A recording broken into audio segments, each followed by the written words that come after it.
Olá, amigos ligados nas realizações do Grupo Ágape de Teatro. Começa agora mais um programa para quem curte teatro, música, literatura, dança e audiovisual. Este programa é uma produção do nosso núcleo de audiovisual que está há 16 anos em atividade na TV Tupaense. Confira as atrações do programa de hoje. Olá pessoal, tudo bem? Sejam bem-vindos ao Trabalho de Mesa, o seu vlog semanal. E 2019 começa com uma grande novidade. O Grupo Ágape firmou mais uma parceria, desta vez com a TV Cidade de Taubaté, que é uma emissora comunitária localizada em Taubaté, São Paulo, e é um pontão de cultura. Quando fomos ponto de cultura, participamos de inúmeros encontros estaduais e tivemos o prazer de conhecer o Jefferson Melo, que foi quem selou esta grande parceria. Com vocês...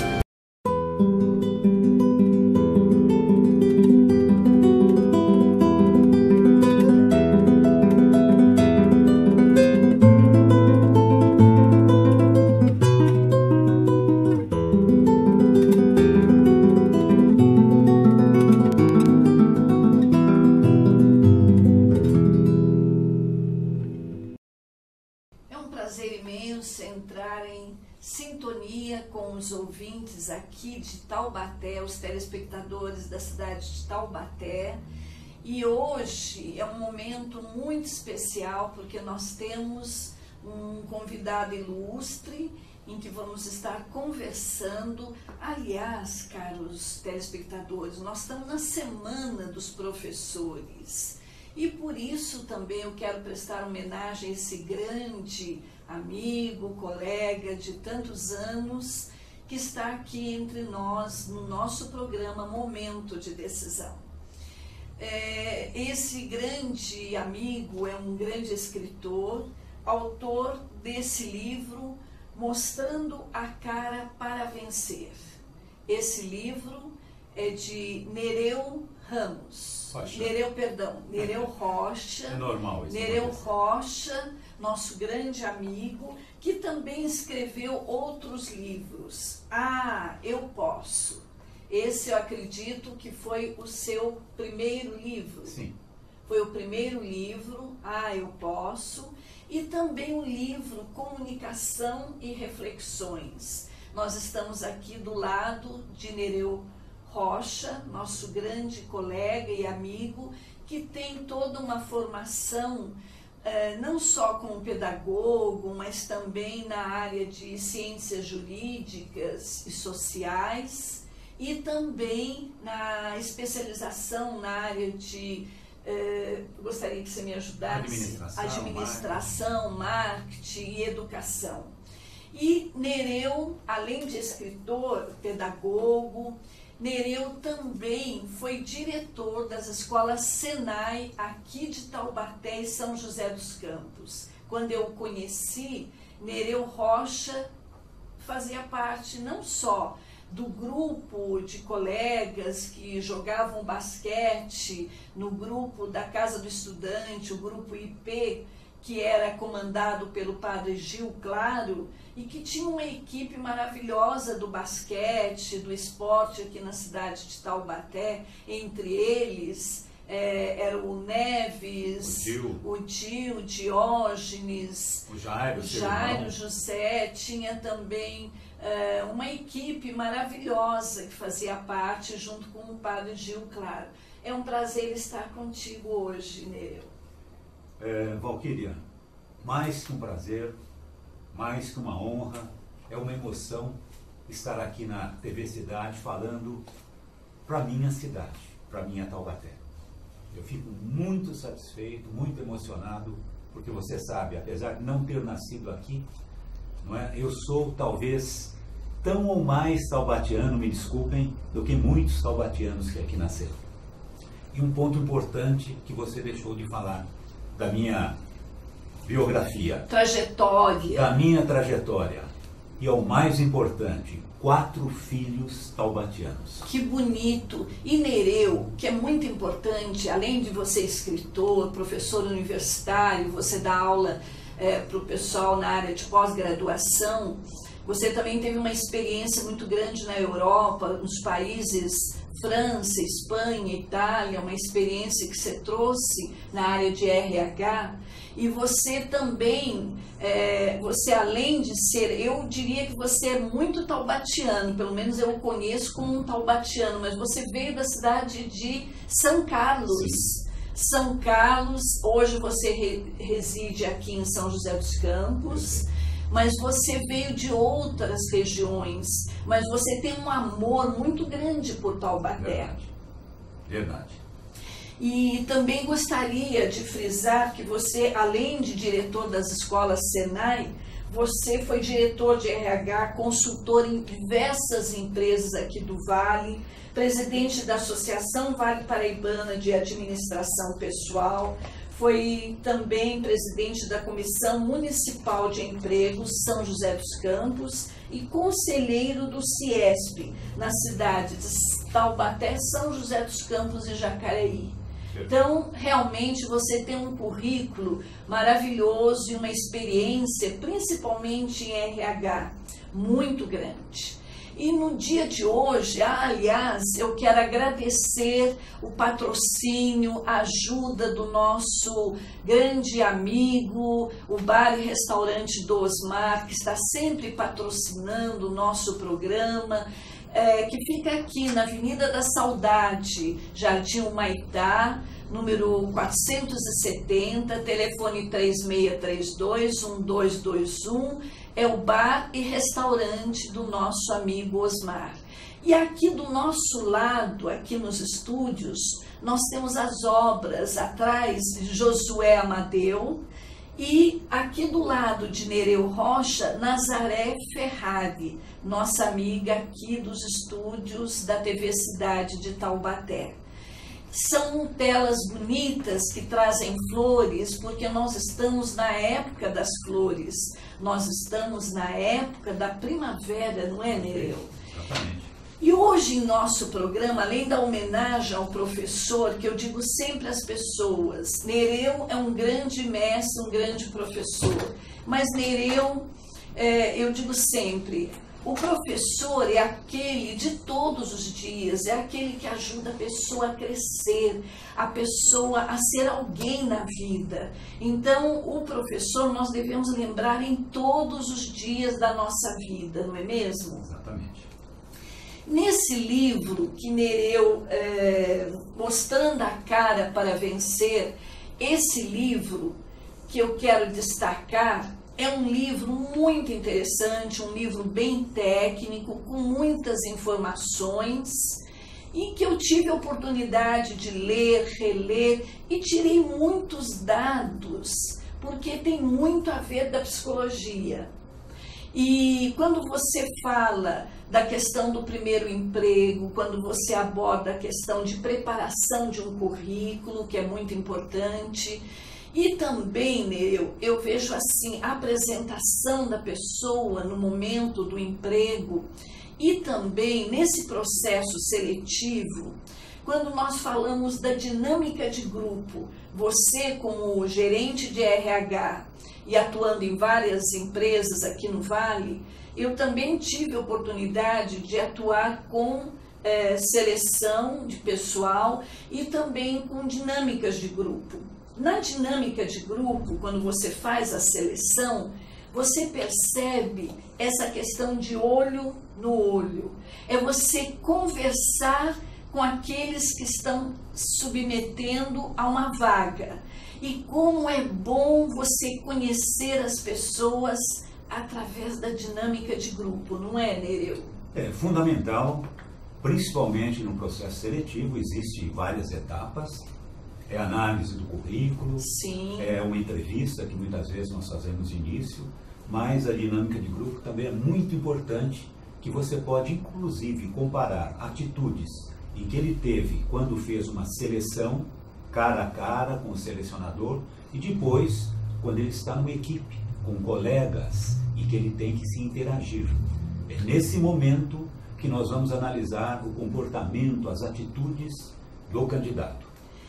Dentro da psicologia, eu como psicóloga clínica, eu falo sempre essa questão de você analisar o comportamento da pessoa, não é? E na dinâmica de grupo, você aplicando alguns jogos, alguns trabalhos, você consegue perceber a pessoa, como você falou, o lado dela dinâmico, o lado dela assim de iniciativa. Então é muito interessante, muito rico essa técnica, não é, Nereu? E importante também, como eu falei, a interação, o espírito de equipe. Fundamental, ele sabe trabalhar com outras pessoas ou ele é individualista? Sim. Ele é uma pessoa que sabe se comunicar, se apresenta, fala com convicção, mas não se considera o dono da verdade. Sim, isso é ele muito não importante. puxa o tapete dos colegas. Sim. Ele colabora com a equipe, visando a conclusão, como você disse, de um determinado trabalho que foi oferecido. Então essa postura é fundamental para você analisar como ele vai se portar amanhã junto numa equipe no trabalho. Você sabe que é tão importante dentro da psicologia, quando nós falamos de dinâmicas de grupo, e você nesse livro tem um conteúdo muito grande sobre psicologia, nós falamos de conhecer a pessoa, olhar olho no olho. E nesse conhecer, você percebe aquela pessoa mais assim, que fala com facilidade, aquela pessoa que tem clareza, ou aquela pessoa introspectiva, tímida, aquela pessoa fechada, não é mesmo, Nereu? Perfeitamente. Tanto é que essa técnica eu usei muito em vários tipos de grupos de ajuda, grupo com idosos, grupo com adolescentes, grupo com pessoas portadoras de câncer, grupos também, não só na área da saúde, mas também em escolha assim, de trabalho, né, empregos, empresas, mas usei também em atividades recreativas, porque a dinâmica de grupo, ela permite você observar a pessoa crescendo. Ela está ali, mas ela cresce diante da atividade. Ela se desenvolve, essa interação que ela faz, você nota realmente o desenvolvimento dela, as possibilidades, pelo menos as competências no que diz respeito às atitudes perante aos seus colegas, não é? E pode projetar isso para o emprego, vamos dizer, o candidato já como profissional. Nereu, nosso grande amigo, colega de tantos anos, a quem eu admiro muito pela sua capacidade, pela sua liderança, não só junto aos seus amigos, você ali no grupo do Padre Gil, mas você também foi na liderança, você foi presidente de diretório, não acadêmico, mas do Grêmio, aqui no Colégio Monteiro Lobato. Sim. E teve um outro momento que você também foi, me parece, presidente de diretório da Casa do Estudante, que vocês chamavam de grupo do IP. Sim, que veio depois, posteriormente. Não é? Tá. E você, com essas lideranças, você também exerceu aqui em Taubaté atividades não só como diretor do Senai, da Escola Senai, mas também você teve experiência em arte. Você trabalhou em teatro, você além do basquete, que você exerceu tão bem, você foi também ligado ao teatro. Teve um momento que você fez uma composição que eu me lembro, você mesmo comentou, que o Augusto César Guará parece que cantou na apresentação dessa sua música que você compôs. Foi uma música para o festival universitário, né? Promovido pelos diretórios aqui da região, e foi apresentada pela banda do César Augusto, do Guará, nosso amigo Guará, no TCC. Deve ser os Crena Carolis, que Didinho também tocava. Perfeitamente. Então, eu tenho que realmente, além do seu trabalho como professor, como mestre, escritor, elogiar essa sua vida e atividade assim aberta a outros campos, porque a cultura, ela tem que existir em nossa vida, não é, Nereu? Mas veja bem, Valquíria, eu acho que não foi só por mim, algum dom que eu possa ter. É o próprio clima da nossa cidade. Sim. O próprio clima, não é? Os meus colegas, os meus amigos, colegas do Monteiro Lobato, da Casa do Estudante, proporcionavam esse dinamismo, essa motivação, não só a mim, como outras pessoas também, que desenvolveram excelentes trabalhos para a juventude, para o meio estudantil e até educacional de Taubaté. Quando você fala da cidade em si, eu também acredito. O meu período que eu estive aqui na cidade de Taubaté, que foi também época de estudante, e que eu me dediquei a teatro, esporte, futebol, outras atividades, além de atividades culturais. Então, é uma cidade que propicia esse lado cultural.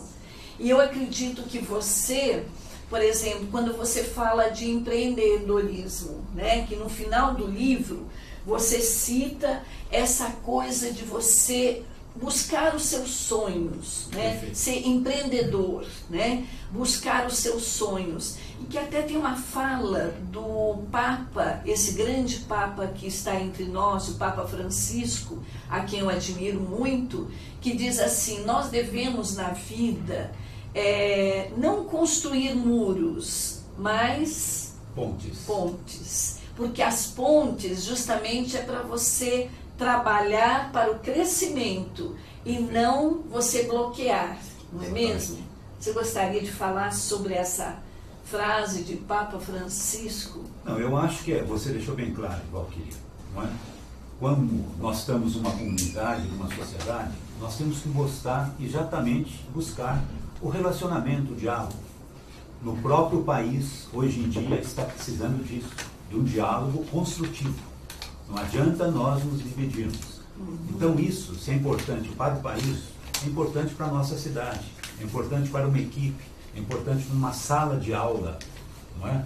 Então esse relacionamento, essa ponte, ou seja, essa interação, não é, construtiva, esse relacionamento é fundamental para a pessoa e especialmente para o profissional, porque é isso que ele vai encontrar dentro da empresa.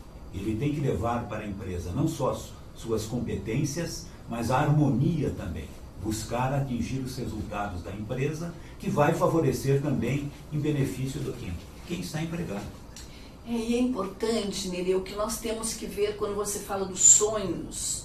É importante você ter os sonhos, mas nós precisamos encarar a realidade, saber trabalhar a nossa realidade, porque hoje em dia nós percebemos o brasileiro com uma série de problemas, dificuldades, problemas de emprego.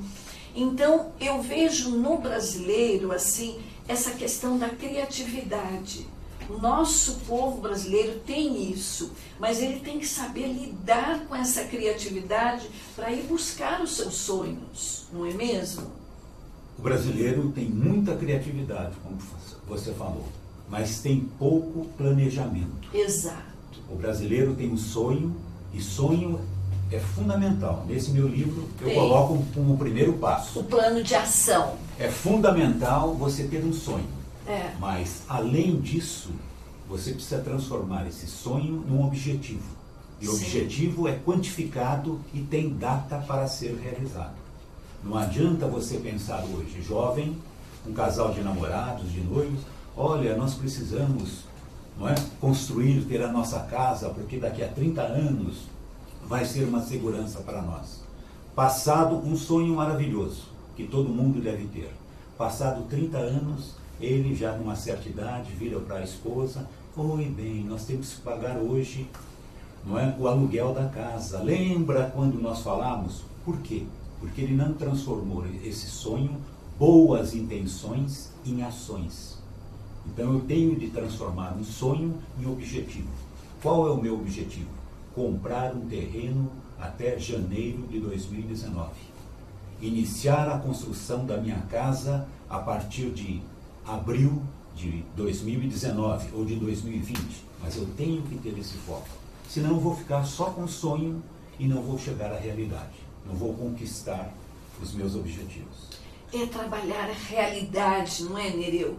Você está consciente que você tem os sonhos, mas pôr em prática. Não adianta você ficar divagando. Eu trabalho na área clínica com muitos pacientes que me falam, Valquíria, isso e aquilo, e fica realmente assim, divagando, sonhando, pensando. A gente tem sim que ter os sonhos, mas pé no chão. Realizar, como você fala tão bem nesse livro, mostrando a cara, e que você diz assim, vamos fazer o nosso plano de ação. Sim.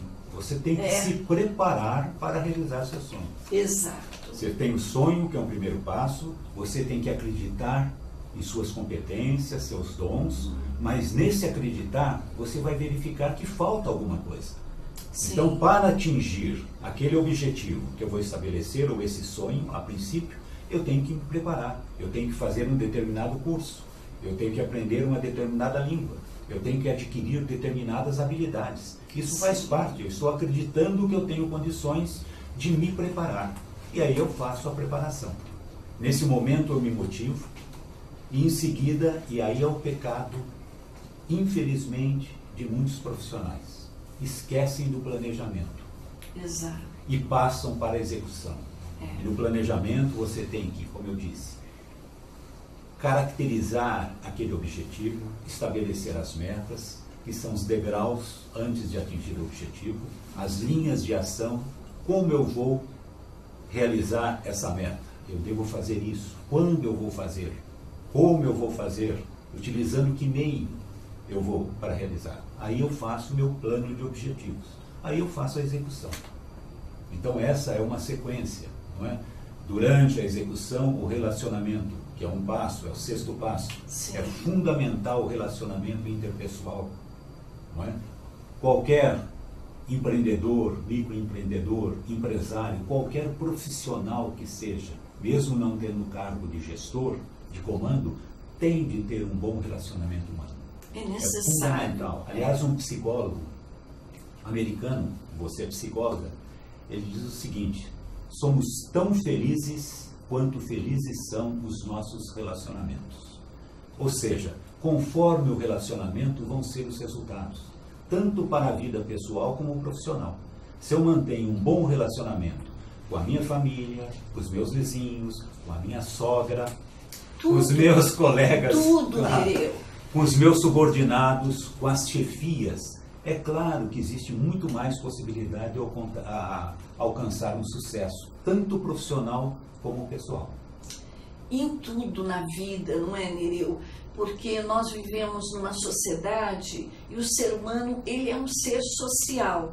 E ele precisa dessa relação com as pessoas, principalmente com a família.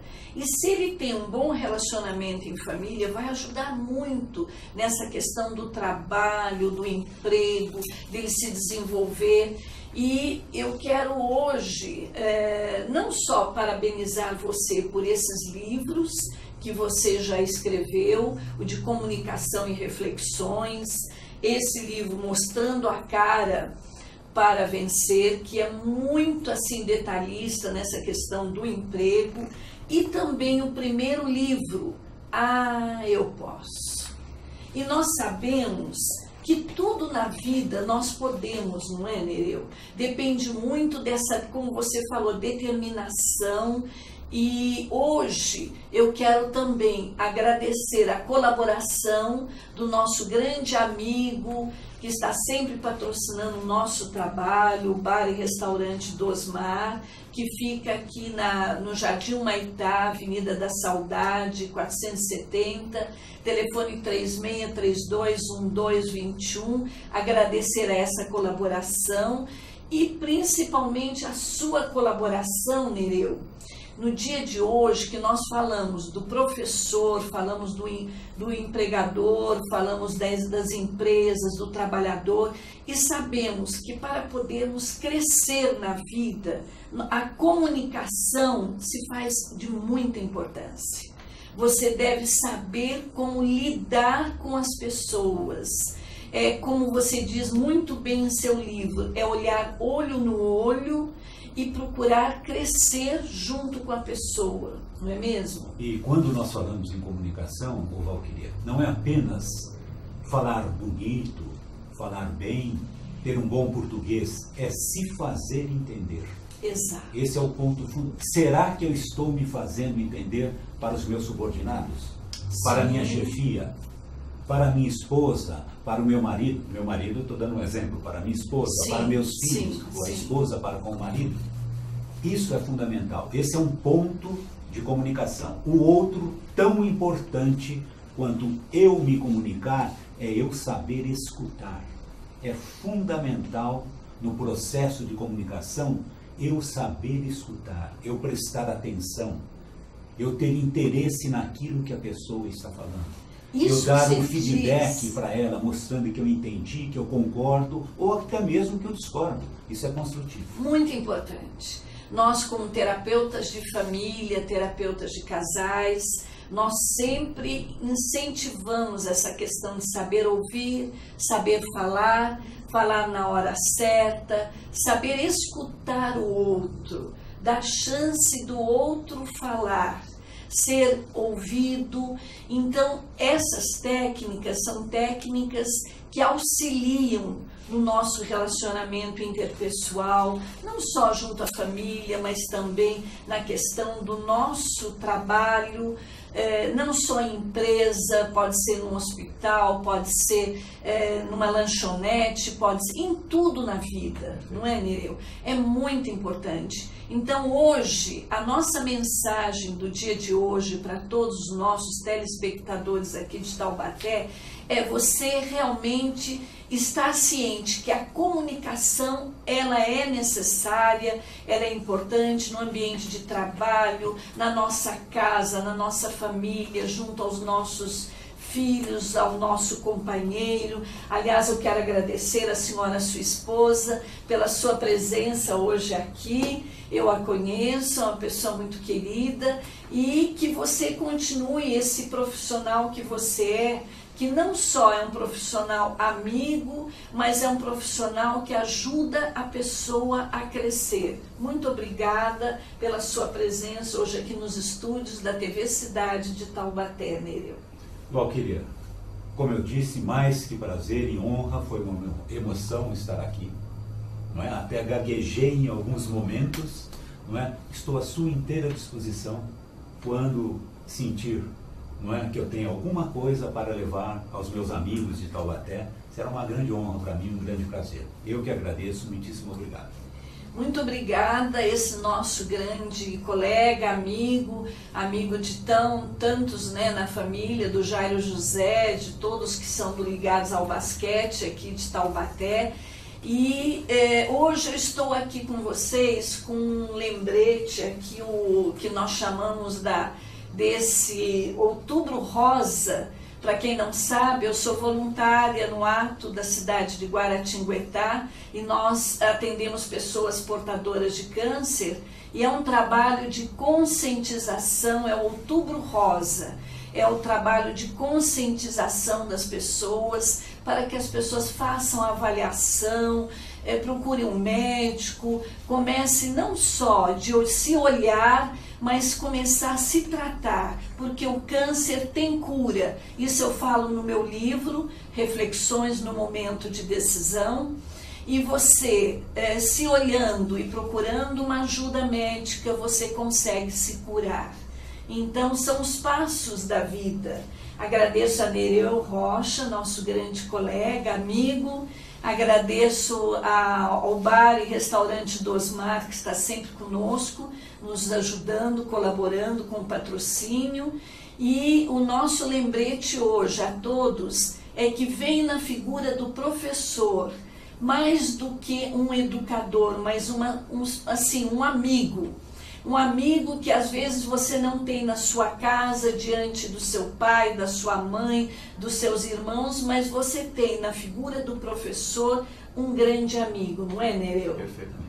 Muito obrigada por essa oportunidade e desejamos a todos aqui na cidade de Taubaté, no Vale, cidade de Pinda e toda a região, muita luz, muita paz, muito amor no coração e parabéns, além dos professores, parabéns a esse período de flores que é a primavera, que flores estão na nossa vida para nos encantar e são presentes de Deus em nossas vidas. Muito obrigada a todos, muita luz, muita paz no coração. Até o próximo programa, se Deus quiser.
SB Contabilidade.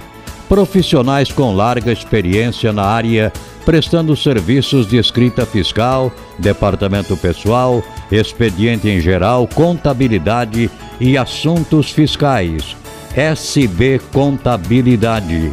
Rua Coroados 85, telefone 14 3491 4452.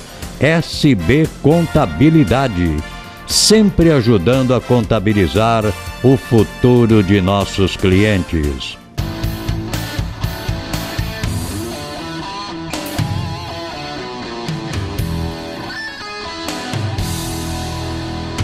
Voltamos com o segundo bloco de nosso programa e você irá assistir agora ao quadro Trabalho de Mesa, uma parceria do Grupo Ágape de Teatro e a equipe teatral com fins artísticos, que é um centro de ensino de artes cênicas localizado em Brasília. Olá pessoal, tudo bem? Sejam bem-vindos ao Trabalho de Mesa, o seu vlog semanal de teatro.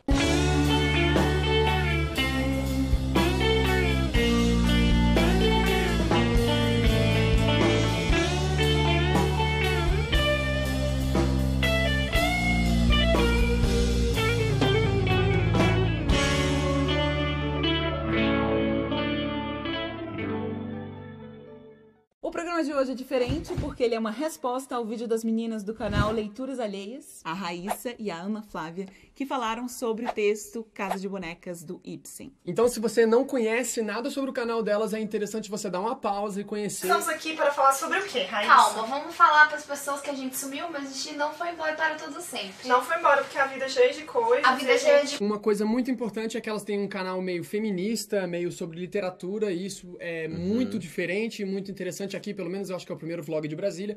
E se você não conhece, e antes de assistir este vídeo, é importante você pausar e assiste o vídeo delas primeiro. Casa de Bonecas é um texto feito pelo norueguês Henrik Ibsen, que ele começou os trabalhos em 1878 e terminou o texto em 1879. Ele é baseado no caso de uma mulher chamada Laura Killer, que teve um processo parecido com o da personagem principal do livro. Nora. Basicamente o texto é o seguinte, é uma mulher que se chama Nora, que é casada com um homem chamado Elmer.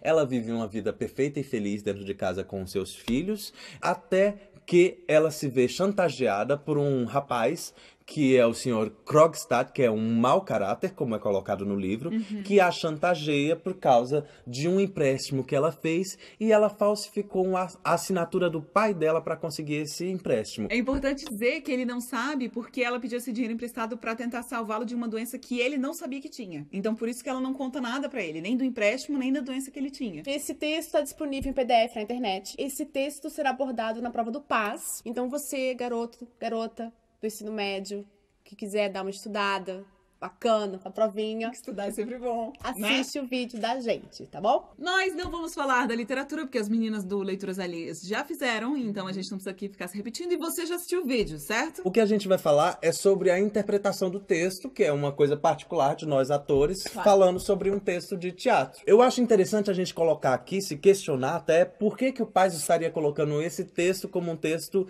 que pode cair nas provas de vestibular seriado. O texto, quando ele foi lançado, ele recebeu várias críticas, principalmente pelo final dele, em relação à postura da Nora, que sai de casa, abandona os filhos e o marido em busca da liberdade. Naquela época, uma época super conservadora, isso era inadmissível. Tem uma parte, inclusive, no texto que ele fala, mas como que você pode fazer isso, abandonar o marido e os filhos? Não tem nada que te guie, e a sua religião? E ela fala, não, a religião, assim como foi todo o meu processo até agora, foi só uma coisa que me foi imposta. Eu agora tenho que sair e descobrir se isso é verdade, se isso pode me guiar.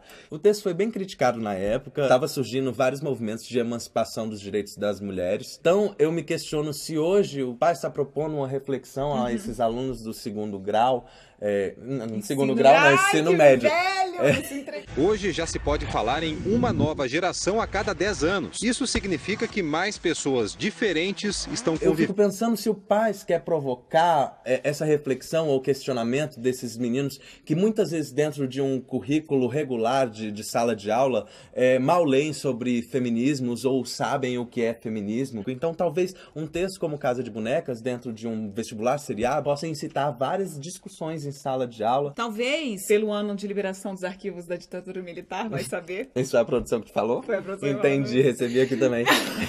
Ou talvez porque Júpiter se alinhou com Saturno no quadrante de Touro. Não, Mercúrio tá retrógrado, tem uma série de coisas. Mas talvez por todos esses motivos, ele vai cortar isso na edição, porque ele não gosta de astrologia, então ele vai me cortar nisso. Exactly the same planets would be rising at our births. If astrology were valid. São textos que colocam essa questão da liberdade, essa questão da postura dos personagens em relação à sociedade que os oprime de formas diferentes, né? É muito interessante que as crianças e os adolescentes comecem a ver, comecem a poder discutir a entender abordagens diferentes do corpo, da sexualidade, da liberdade política. Dos posicionamentos políticos também e sociais, né? Por que Estela? Quem disse que era uma mulher? Porque, na verdade, como a gente tinha Heineken na escola, quando o Bob... Beijo pro Bob. O Bob deu a Estela pra gente, ele chamou de Estela. Então, é uma leitura super fácil, super rápida. Em 1h30 você lê esse texto.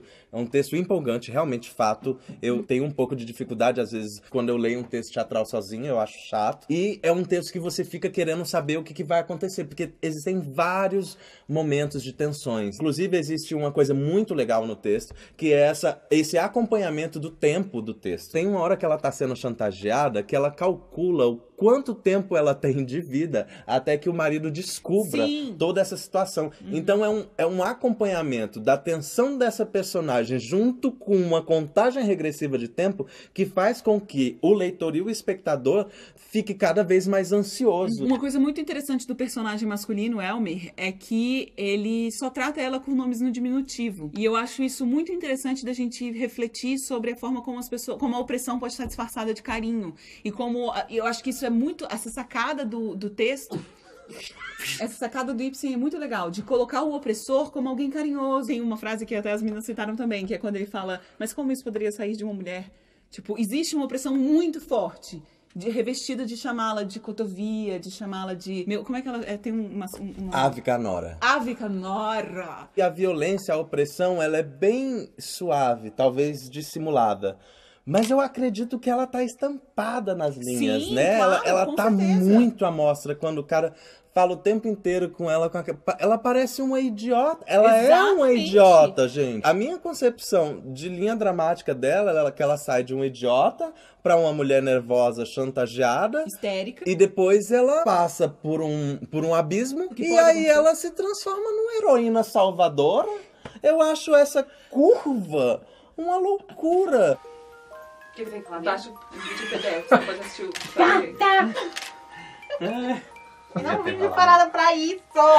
Eu tenho uma certa preocupação de que talvez esses meninos peguem esse texto e tenham uma leitura descontextualizada, porque por mais que o tema seja atual, os acontecimentos, como eles se dão na história, eles são datados. Claro, os lugares sociais não são exatamente os mesmos, mas as relações de opressão entre homem e mulher, ela é forte, assim. Então, acho que o texto serve de metáfora nesse sentido. Claro, ela deixa os filhos e o marido em busca da liberdade, em busca do conhecimento. Não de saber o que é, mas de sim experimentar as coisas, porque ela fala várias vezes no texto, eu tenho que buscar experiências. Então, saber o que as coisas são talvez não seja tão importante. Ela fala que não consegue aceitar nada de estranhos, e por isso ela não vai aceitar dinheiro do marido, Mas porque ela ele é um pegou estranho. Mas ela pegou emprestado Mas de ela algum pegou de um estranho. outro estranho. Isso é estranho. Ela viveu durante 8 anos com esse estranho, e no final ela fala que ela tinha consciência de que ela viveu 8 anos esperando um milagre, então ela não era tão idiota assim, hello, né? A gente entra no mérito de um julgamento da personagem. Não é difícil encontrar mulheres nessa situação, claro que não numa situação tão alegórica quanto a do livro. A Judith tem um vídeo que se chama Não Tire o Batom Vermelho, que fala sobre as relações opressoras, e nesse vídeo ela fala de situações semelhantes, como por exemplo quando o seu companheiro ou a sua companheira querem que você use uma determinada roupa diferente, ou quer que você se comporte de uma determinada forma. Venha cá. Este sujeito está te impedindo de sair com os seus amigos? Ou está te colocando contra os seus amigos? Como, por exemplo, no livro, ele quer que ela dance de uma determinada forma, ele pede para que ela vista determinadas roupas, né? Não é tão distante. Claro que ainda hoje já não é tanto, né? A mulher, com raríssimas exceções, eu espero que isso seja uma exceção, mas a mulher não se coloca num lugar tão de bibelô, de decoração, como era naquela época. São muito loucas essas relações e essas confissões e esse tempo de mudança dos personagens do livro. E eu acho que talvez essa questão desse vômito abrupto dela no final seja exatamente um foco que o Ibsen queira dar nessa relação de que nem o próprio marido, nem o personagem do próprio livro que convive com a Nora... Ou talvez nem ela...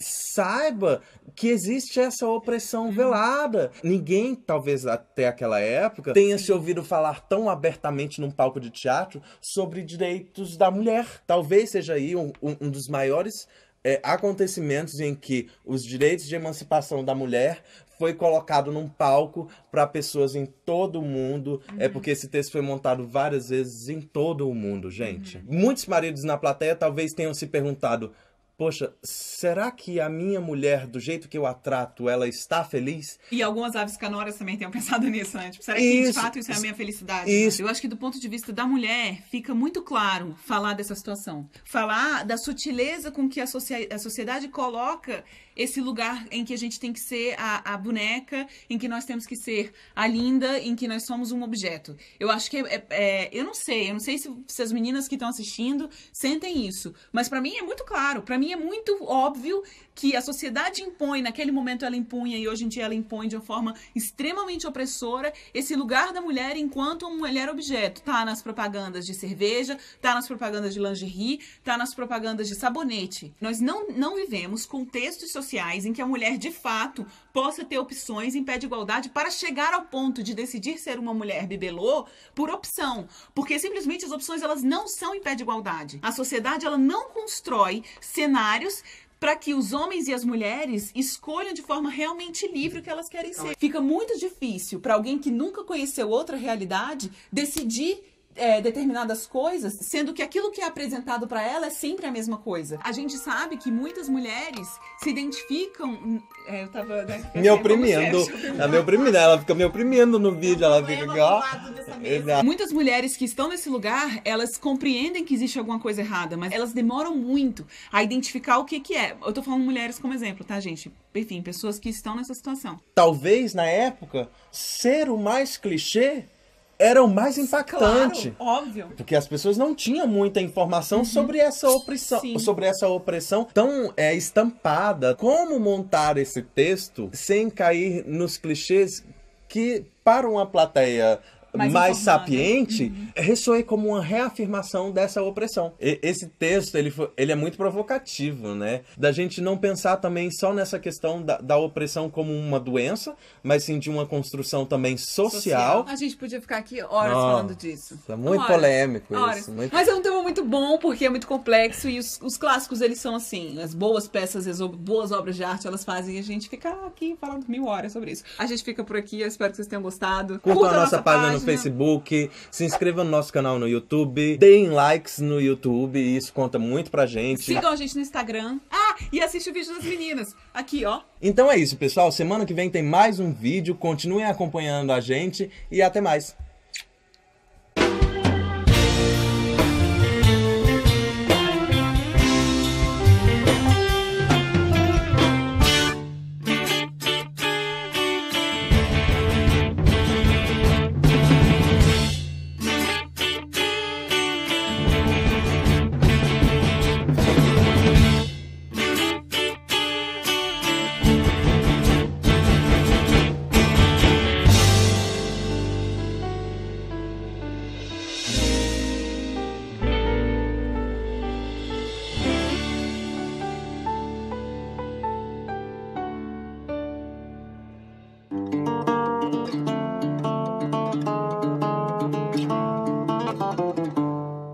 Encerramos assim o programa de hoje. Lembrando que este programa é para quem curte teatro, música, literatura, dança e audiovisual.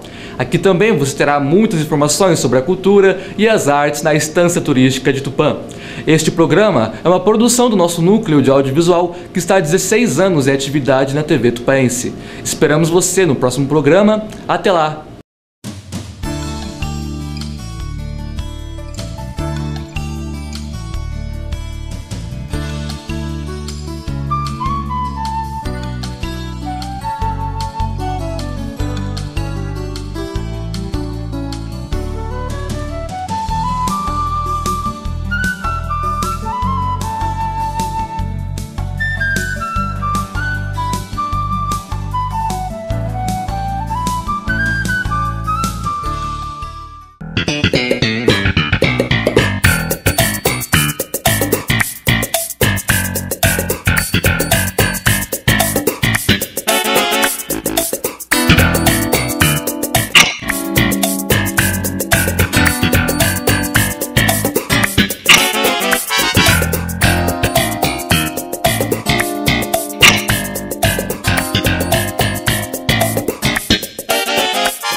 SB Contabilidade.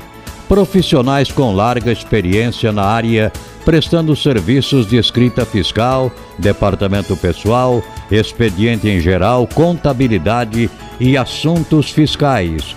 SB Contabilidade. Rua Coroados 85, telefone 14 3491 4452. SB Contabilidade. Sempre ajudando a contabilizar o futuro de nossos clientes.